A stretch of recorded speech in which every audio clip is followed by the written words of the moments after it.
Mites. ये है हमारा आज का क्वेश्चन और इस क्वेश्चन में हमें क्या करना है, दो एरेज के करस्पॉन्डिंग एलिमेंट्स का सम निकालना है। करस्पॉन्डिंग एलिमेंट्स मींस अगर फर्स्ट एरे और सेकंड एरे में आपके पास n एलिमेंट्स हैं फॉर एग्जांपल, तो उस केस में आपको क्या करना है, अगर आप जैसे इंडेक्सिंग करते हो तो 0th इंडेक्स पे दोनों एरे के जो भी एलिमेंट हैं उन दोनों का सम करके और थर्ड एरे में आपको डालना है और आपको उसको प्रिंट कराना है। तो यहाँ पे एक चीज बोली गई है, if the size of first array is larger than the third array size should be equal to the size of first array. That means कि जो भी एरे यहाँ पे ग्रेटर होगा, जिसका साइज ग्रेटर होगा, उसी साइज का हमारा आउटपुट एरे आने वाला है। एक कंडीशन यहाँ पे दी गई है, इफ द साइज इज 0 और less print invalid array size. अब यहाँ पे कुछ एग्जांपल्स दिए गए हैं। जैसे फर्स्ट एग्जांपल में हम देखें तो अगर यूजर देता है फर्स्ट एरे का साइज 5 और फिर वहाँ पे वो 5 एलिमेंट एंटर करेगा, उसके बाद फिर ऐसे ही अगर वो सेकंड एरे का साइज देता है 5 और वहाँ पे फिर 5 एलिमेंट एंटर करेगा, तो इस केस में आपको क्या करना है, कुछ इस तरीके से आपको 5 एलिमेंट्स यहाँ पे आएंगे थर्ड एरे में, वो प्रोड्यूस कराना है। फिर एक केस यहाँ पे दिया गया है कि अगर यूजर नेगेटिव साइज देता है तो आपको मैसेज प्रिंट कराना है इनवैलिड एरे साइज। और एक थर्ड केस है जहाँ पे आपका फर्स्ट एरे का साइज यहाँ पे 3 दिया गया है, तो यहाँ पे 3 एलिमेंट दिए। फिर ऐसे यहाँ पे सेकंड एरे दिया गया है, उसमें 5 एलिमेंट हैं, 5 4 3 2 1। तो इसके लिए जो आपका आउटपुट एरे है वो कुछ इस तरीके से आएगा, उसमें 5 एलिमेंट्स होंगे। फर्स्ट जो 3 एलिमेंट्स होंगे दोनों एरे में, दोनों के एलिमेंट्स का सम होगा और बाकी के जो 2 एलिमेंट्स सेकंड एरे में बच गए वो एज इट इज यहाँ पे आ गए। बेसिकली अगर देखा जाए तो इसमें आपके पास 3 केसेस हैं। पहला केस जहाँ पे दोनों का साइज इक्वल है, तो अगर पहली कंडीशन की बात करूँ तो इसका मतलब आउटपुट एरे का साइज भी सेम ही होने वाला है। और उस केस में आपको कुछ नहीं करना है, दोनों के ith एलिमेंट, मतलब इसका अगर फर्स्ट एलिमेंट देखें और सेकंड एरे का फर्स्ट एलिमेंट देखें तो दोनों का आपको एडिशन करके थर्ड एरे में डाल देना है। इसी तरीके से बाकी सारे एलिमेंट्स के लिए आपको करना है। फिर जो सेकंड केस है उसमें मान लो फर्स्ट एरे का साइज लेस देन है सेकंड एरे से, तो उस केस में जो हमारा आउटपुट एरे है वो होगा सेकंड एरे के साइज के इक्वल। दैट मीन्स 5 एलिमेंट्स अगर हमारे सेकंड एरे में थे तो आउटपुट एरे हमारा 5 एलिमेंट्स का बनने वाला है। तो जो स्टार्टिंग के यहाँ पे 3 एलिमेंट्स है दोनों एरे के, उन दोनों में आपको ith एलिमेंट का सम करके यहाँ पे डालना है। जैसे 2 + 5 7, फिर 4 + 4 8, फिर 6 + 3 9। बाकी के जो लास्ट के 2 एलिमेंट बचे सेकंड एरे के वो एज इट इज आपको आउटपुट एरे में डाल देना है। फिर सेम ऐसे ही होगा, फर्स्ट एरे का साइज अगर ग्रेटर देन है सेकंड एरे से, तो उस केस में फिर से हमारा आउटपुट एरे क्या होगा, ग्रेटर साइज का ही बनेगा। दैट मीन्स फर्स्ट एरे के साइज के इक्वल टू। और फिर इस केस में आपको क्या करना है, स्टार्टिंग के जो 3 एलिमेंट्स है दोनों एरे के, उन दोनों का करस्पॉन्डिंग सम यहाँ पे आपको देना है और बाकी के जो 2 एलिमेंट फर्स्ट एरे में बचे हैं वो एज इट इज यहाँ पे आ जाएंगे। सो अब ये बात हो गई 3 केसेस की। बट अब इसको हैंडल कैसे करेंगे, इस प्रॉब्लम का सॉल्यूशन कैसे निकालेंगे? तो सॉल्यूशन बहुत ही सिंपल है।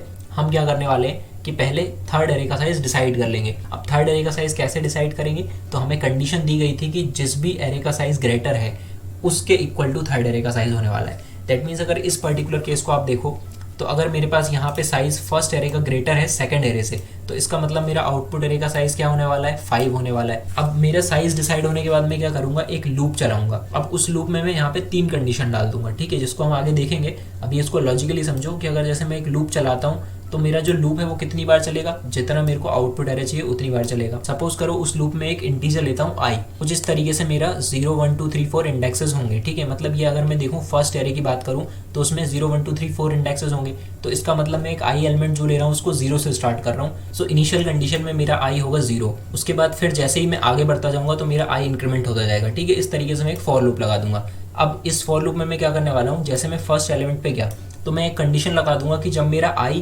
फर्स्ट और सेकंड एरे दोनों के साइज से छोटा होगा तो उस केस में मैं क्या करूंगा, दोनों के ith एलिमेंट का सम थर्ड एरे में डाल दूंगा। फिर उसके बाद जैसे जैसे मैं इंक्रीमेंट करता जाऊंगा तो एक कंडीशन ऐसी आएगी कि मेरा फर्स्ट एरे जो है वो तो अभी एग्जिस्ट कर रहा है बट सेकंड एरे यहाँ पे खत्म हो गया, या फिर इसका अपोजिट भी हो सकता है। तो इस केस की अगर हम बात करें तो हमारे पास फर्स्ट एरे यहाँ पे है लेकिन सेकंड एरे खत्म हो चुका है। तो इस केस में हम क्या करेंगे कि एक और कंडीशन डालेंगे और उसमें ये लिखेंगे कि अगर i हमारा ग्रेटर देन इक्वल टू है सेकंड एरे से, तो उस केस में हम क्या करने वाले हैं, सीधा फर्स्ट एरे जो है वो as it is, first array का जो ith एलिमेंट है वो एज इट इज हम क्या कर देंगे, आउटपुट एरे में डाल देंगे। उसके बाद फिर लास्ट वाले के लिए भी सेम ऐसे ही होगा। तो इस तरीके से हम क्या करने वाले हैं, 3 कंडीशन डाल के और एक पूरा लूप चला देंगे इस पूरे आउटपुट एरे के लिए, और उसमें हम ये देखेंगे कि अगर दोनों एरे एग्जिस्ट कर रहे हैं तो उस केस में हम क्या करेंगे, दोनों का ith एलिमेंट का सम थर्ड एरे में डाल देंगे। और अगर कोई एक एरे खत्म हो जाता है तो उस केस में हम जो एरे बचा हुआ है उसके एलिमेंट को as it is output array में डाल देंगे। तो सबसे पहले हम इसका सॉल्यूशन देखते हैं सी लैंग्वेज में। यहाँ पे मैंने क्या किया है, यहाँ पे 3 इंटीजर्स लिए हैं f, s और c। अब यहाँ पे जो f है वो क्या करेगा, फर्स्ट एरे का साइज रखेगा, s यहाँ पे क्या करेगा, सेकंड एरे का साइज रखेगा, और c जो है वो थर्ड एरे का साइज रखेगा। तो सबसे पहले मैंने यूज़र को मैसेज दिया enter the size of first array. User जो भी मुझे साइज़ देगा वो मैं एफ में स्टोर करा लूँगा स्कैनएफ की हेल्प से। फिर मैं कंडीशन लगा रहा हूँ यहाँ पे if f less than equal to 0। अब ये कंडीशन मैंने क्यों लगाई, मुझे चेक करना है कि यूज़र जो साइज़ दे रहा है वो सही है या नहीं। मतलब अगर वो 0 या नेगेटिव है तो उस केस में मुझे उसको मैसेज दे देना है इनवैलिड एरे साइज और वहीं इस प्रोग्राम को टर्मिनेट कर देना है। देन उसके बाद अगर ये इफ़ फॉल्स होता है तो हम आगे बढ़ते हैं और एक एरे बना लेते हैं, ठीक है। और एरे का साइज हमारे पास क्या है, एफ। दैट मीन्स ये हमारा फर्स्ट एरे है ARR, जिसका साइज हो गया एफ। तो ये हमारे पास एक फर्स्ट एरे आ गया। उसके बाद फिर मैं यहाँ पे क्या करूँगा, यूज़र से एलिमेंट्स मांगूंगा। तो इस फॉर लूप की हेल्प से मैं क्या करूँगा, उस एरे में सारे एलिमेंट्स स्टोर करा दूंगा यूज़र से लेके। सेम ऐसे ही मैं सेकंड एरे के लिए करूँगा। ये जितनी प्रोसेस है same to same second array के लिए होगी। दैट मीन्स सेकंड एरे का साइज मेरे पास एस में स्टोर होगा। उसके बाद फिर मैं उसको चेक करूँगा वो लेस देन 0 है या नहीं। अगर वो नहीं है लेस देन 0 तो आगे बढ़ेंगे। तो उस केस में मैं यहाँ पे सेकंड एरे बना के और उसमें फिर सारे एलिमेंट्स लेके स्टोर करा दूंगा इस लूप की हेल्प से। उसके बाद ये हमारा प्रोग्राम का मेन लॉजिक। इसमें हमने क्या किया है, सबसे पहले जो सी लिया था उसमें हमने एक साइज स्टोर करा दिया कि अगर हमारा फर्स्ट एरे का साइज ग्रेटर देन है सेकंड से तो उस केस में हमारे पास सी में चला जाएगा F, that means first array का साइज। या फिर अगर ये कंडीशन फॉल्स होती है तो उस केस में इसमें चला जाएगा एस। उसके बाद यहाँ पे हम थर्ड एरे बना लेंगे depending on the size of third array. फिर हमने क्या किया, ये एक लूप लगाया जिसकी अभी मैं बात कर रहा था। इस लूप में मैंने क्या किया, आई को 0 से इनिशियलाइज किया है और उसको मैंने चलाया लेस देन सी तक, मतलब जो मेरे आउटपुट एरे का साइज है उसके लिए। और हर बार मैं आई को इंक्रीमेंट कर रहा हूँ i++। अब इसमें मैंने जो 3 कंडीशंस लगाई हैं, सबसे पहले मैंने बोला है I less than F and I less than S, मतलब कि दोनों जो एरे हैं उसका साइज ग्रेटर देन है आई से। तो उस केस में मुझे क्या करना है, थर्ड एरे में दोनों के ith एलिमेंट का सम डालना था। तो मैंने यहाँ पे लिखा ARRI प्लस BRRI, ठीक है। इससे फर्स्ट और सेकंड के दोनों के ith एलिमेंट का जो सम होगा वो चला जाएगा थर्ड वाले एरे CRR में। फिर इसी तरीके से मैंने एक और कंडीशन लगाई else if i less than equals to f, मतलब अब मेरा यहाँ पे फर्स्ट एरे जो है छोटा है ऐसा अज्यूम कर रहा हूँ मैं। तो उस केस में क्या करूँगा, जो थर्ड एरे है उसमें मैं डाल दूंगा सेकंड एरे के एलिमेंट्स एज इट इज। और इसी का जस्ट अपोजिट एक और केस मैंने लिया है आई ग्रेटर देन एस। और ये क्यों लिया है हमने, ये हम एज्यूम ऐसा कर रहे हैं कि हमारा जो सेकंड एरे है वो हमारे पास छोटा है as compare to first array. तो ये दोनों कंडीशन मैंने यहाँ पे लगाई है ताकि जो बाकी के एलिमेंट्स बचे किसी भी एक एरे के वो as it is third array में जा सकें। अब इस लूप के चलने के बाद क्या होगा कि मेरा जो थर्ड एरे होगा उसमें सारे एलिमेंट कॉपी हो जाएंगे हमारी कंडीशन के अकॉर्डिंग। फिर मुझे क्या करना है, सारे एलिमेंट्स को स्क्रीन पे डिस्प्ले कराना है। तो उसके लिए मैंने यहाँ पे एक और फॉर लूप लगाया और 1 बाय 1 सारे एलिमेंट्स मैंने यहाँ पे डिस्प्ले करा दिए। अब अपन इसको एग्जीक्यूट करके देखते हैं। सो सबसे पहले मैं फर्स्ट एरे का साइज देता हूँ 5 और इसके लिए मैं एलिमेंट्स देता हूँ। फिर उसके बाद मैं सेकेंड एरे का साइज यहाँ पे देता हूँ 3। अब इसके लिए मैं एलिमेंट्स देता हूँ। तो अब यहाँ पे आप देख सकते हैं आउटपुट आ रहा है 2 4 6 4 5। अब इसको आप वेरीफाई कर सकते हो। यहाँ पे फर्स्ट एरे का फर्स्ट एलिमेंट 1, सेकंड एरे का फर्स्ट एलिमेंट 1, दोनों का एडिशन 2। तो इसी तरीके से जो लास्ट के 2 एलिमेंट थे हमारे पास 4 5 वो as it is output array में आ गए। सो इसी प्रोग्राम को अब हम जावा में देखते हैं कैसे इंप्लीमेंट कर सकते हैं। तो यहाँ पे मैंने क्या किया है, सबसे पहले एक क्लास बनाई है और उसके अंदर मैंने लिया है पब्लिक स्टैटिक वॉइड मेन। फिर मैं यहाँ पे एक स्कैनर क्लास का ऑब्जेक्ट बनाया इनपुट लेने के लिए। फिर मैं यहाँ पे मैसेज दिया enter the size of first array.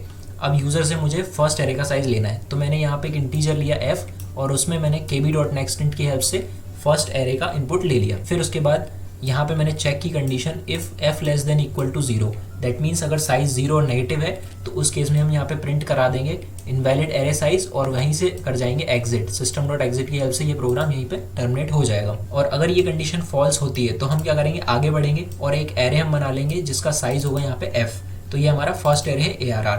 उसके बाद फिर हमने यहाँ पे मैसेज दिया enter the elements of first array. तो इससे यूज़र जो भी एलिमेंट्स देगा फर्स्ट एरे में स्टोर हो जाएंगे इस लूप के थ्रू। अगली बार फिर हम सेम ऐसे ही सेकंड एरे के लिए करेंगे और सेकंड एरे के लिए हम यहाँ पे क्या करेंगे, सेम कंडीशन चेक करके और यहाँ पे एक एरे बनाएंगे BRR और उसमें सारे एलिमेंट हम यहाँ पे इनपुट करा लेंगे यूज़र से। सेम काम हमने जो अभी फर्स्ट के लिए किया था वही यहाँ पे हम सेकंड के लिए कर रहे हैं। अब जब हमने दोनों एरेज में इनपुट ले लिए तो अब हमें क्या करना है, थर्ड एरे का साइज डिसाइड करना है। तो उसके लिए मैंने यहाँ पे एक एक्सप्रेशन लिखा है सेम जैसा मैंने सी में किया था। टर्नरी ऑपरेटर की हेल्प से मैंने यहाँ पे सी का साइज निकाल लिया। उसके बाद फिर मैंने यहाँ पे थर्ड एरे बनाया CRR। और अब यहाँ पे जो ये लूप लगा है ये सेम एज इट इज जो मैंने अभी सी में एक्सप्लेन किया सेम है, बिकॉज यहाँ पे सिर्फ सिंटेक्स चेंज है, बाकी दोनों की अप्रोच यहाँ पे सेम ही है। ठीक है, तो ये मैंने कंडीशन लगाई if i less than F and I less than S. तो CRR में क्या हो जाएगा, दोनों का सम चला जाएगा। फिर मैंने एक और कंडीशन लगाई if i greater than equals to f. तो जो थर्ड एरे है हमारा उसमें सीधा सेकंड एरे के एलिमेंट्स चले जाएंगे। और अगर ऐसा नहीं होता है तो लास्ट कंडीशन हमारे पास है I greater than equals to S. तो इस केस में क्या होगा कि जो थर्ड एरे है उसमें फर्स्ट एरे के एलिमेंट्स एज इट इज चले जाएंगे। अब जब ये पूरा लूप चलेगा तो उसके बाद हमारे पास क्या होगा, थर्ड एरे कंप्लीट होगा, उसमें एलिमेंट्स आ चुके होंगे। तो उसके बाद हमें क्या करना है कि सबको डिस्प्ले कराना है। तो उसके लिए हमने यहाँ पे एक फॉर लूप लगाया है और इस फॉर लूप में हमने क्या किया, आई से लेके सी तक इसका लूप चला और उसमें हमने सिंपल एक एक एलिमेंट जो है यूजर को स्क्रीन पे डिस्प्ले करा दिए। तो इसको अपन एग्जीक्यूट करके देखते हैं। अब इसके लिए मैं क्या करता हूँ, फर्स्ट एरे का साइज देता हूँ 5 और इसको 5 एलिमेंट्स देता हूँ। अब सेकेंड एरे का साइज में देता हूँ 3 और इसके लिए मैंने 3 एलिमेंट्स दिए 1 2 3। अब जैसे ही मैं एंटर प्रेस करता हूँ तो मेरे पास यहाँ पे जो एरे है वो आ चुका है। उसमें मेरे पास कितने एलिमेंट है, 5 एलिमेंट्स हैं। और आप अगर देखो तो फर्स्ट एलिमेंट मेरा आ रहा है 2, सेकंड 4, अगला 6 4 5। तो यहाँ पे अगर देखो तो स्टार्टिंग के जो 3 एलिमेंट हैं दोनों एरे के, उनका अगर आप सम करोगे तो यहाँ पे आएगा 2 4 और 6। उसके बाद जो लास्ट के 2 एलिमेंट बचे हैं यहाँ पे 4 5, वो हमारे as it is first array के 4 5 आ चुके हैं थर्ड एरे में। अब ये है इसका पाइथन में सॉल्यूशन। अब इसमें हमने सबसे पहले क्या किया है, सेम f नाम का एक वेरिएबल लिया है जिसमें हमने क्या किया, यूजर से फर्स्ट एरे का साइज लिया और उसको स्टोर करा दिया f में। फिर उसके बाद हमने यहाँ पे कंडीशन लगाई f less than equals to 0। अगर ये ट्रू होती है तो यूजर को मैसेज मिलेगा इनवैलिड एरे साइज और वहीं से हम कर जाएंगे एग्जिट। फिर उसके बाद हमने एक लिस्ट बनाई फर्स्ट, उस लिस्ट में हमें क्या करना है कि सारे एलिमेंट लेना है। तो यहाँ पे हमने मैसेज दिया enter the elements of first array. तो एक ये जो फॉर लूप है इसकी हेल्प से सारे एलिमेंट्स हमारे इस फर्स्ट लिस्ट में जाके अपेंड हो जाएंगे। उसके बाद फिर हमने एज इट इज सेकंड के लिए किया है, सेकंड का साइज हमने ले लिया, उसको स्टोर करा लिया एस नाम के वेरिएबल में। फिर उसके लिए हमने सेम कंडीशन चेक की, if s less than equal to 0।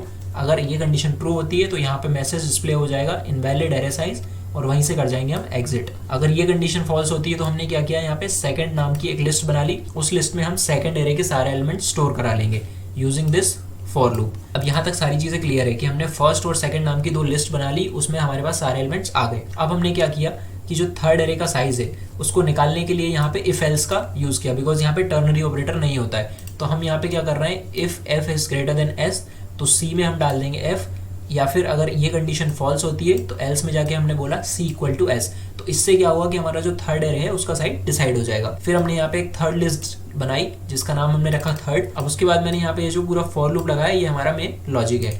इसमें मैंने क्या किया, इसको मैंने स्टार्ट किया आई को 0 से लेके सी तक, मतलब जो आउटपुट लूप होगा उसके लिए मैंने इसको चलाया और मैंने कंडीशन लगाई यहाँ पे if i less than F and I less than S. तो उस केस में मैं क्या करूंगा, थर्ड वाला जो एरे है या थर्ड वाली लिस्ट जो है उसमें जो फर्स्ट और सेकंड लिस्ट है दोनों के ith एलिमेंट का सम स्टोर करा दूंगा या अपेंड करा दूंगा। फिर उसके बाद मैंने दूसरी कंडीशन लगाई I greater than equals to F. अगर ये केस होता है तो मैं यहाँ पे क्या करूंगा, सेकंड जो लिस्ट थी उसका ith एलिमेंट थर्ड एरे में अपेंड करा दूंगा। फिर उसके बाद अगर ये केस फॉल्स होता है तो इसका मतलब लास्ट केस हमारे पास बचा I greater than equals to S, उसको मैंने एल्स में डाला और मैंने यहाँ पे लिख दिया थर्ड डॉट अपेंड। मतलब इससे क्या हुआ कि फर्स्ट वाला जो लिस्ट था उसका ith एलिमेंट चला जाएगा थर्ड लिस्ट में।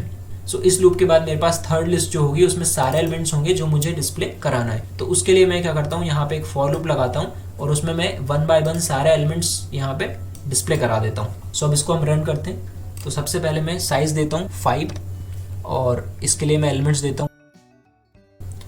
अब अगले वाले का साइज में देता हूँ 3, एलिमेंट्स देता हूँ। तो जैसे ही मैंने यहाँ पे एंटर प्रेस किया तो आप देख सकते हो मेरे पास फर्स्ट एरे था 1 2 3 4 5, सेकंड एरे था 1 2 3 और उसके बाद जो लास्ट वाला मेरा थर्ड एरे है वो आया मेरे पास 2 4 6 4 5। तो आप देख सकते हो फर्स्ट एरे और सेकंड एरे के ith एलिमेंट को अगर आप ऐड करोगे तो 1 + 1 ये हो गया 2, फिर ऐसे यहाँ पे 2 + 2 हो गया 4, फिर हो गया 3 + 3 6 और बाकी के जो 2 एलिमेंट्स थे फर्स्ट लिस्ट के वो as it is third list में आ गए। सो आई होप आपको ये सॉल्यूशन समझ में आया होगा। अगर आपको कोई भी डाउट है तो आप कमेंट सेक्शन में कमेंट करके पूछ सकते हैं। ऑल्सो अगर ऐसे ही वीडियोज आपको फ्यूचर में देखना है तो इस चैनल को सब्सक्राइब करना ना भूलें। Thank you.